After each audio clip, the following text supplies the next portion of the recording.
కొంచెం గట్టిగా swimming చేయించినప్పుడు body pains ఉన్నా ఇలా శాఖ తీస్తే అట్లా నొప్పులు తగ్గుతాయా?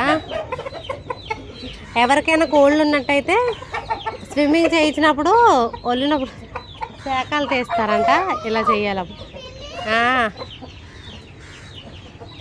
ఎప్పుడు చేయించారు స్విమ్మింగ్? ఉదయమా? ఆ స్విమ్మింగ్కి వాటర్ ఏంటి? నార్మల్ వాటర్ డ్రమ్ములో నీళ్ళు, అందులో చేయితే స్విమ్మింగ్ చేయిస్తారంట. ఇంకో దానికా? ఇప్పుడు రెండో దాన్ని చేయిస్తున్నావా?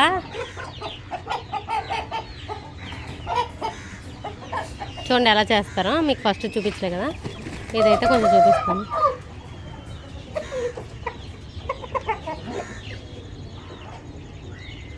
ఇలాంటి వీడియోస్ ఇంకా మీకు కావాలంటే నాకైతే కామెంట్ బాక్స్లో కామెంట్ చేయండి. అప్పుడే చూపిస్తాను, లేకపోతే చూపించు. అలా ఒళ్ళంతా అవుతారు అంత. వీడియో కానీ నచ్చినట్టయితే ప్లీజ్ లైక్ చేసి సబ్స్క్రైబ్ అండ్ కామెంట్. సబ్స్క్రైబ్ చేయమని.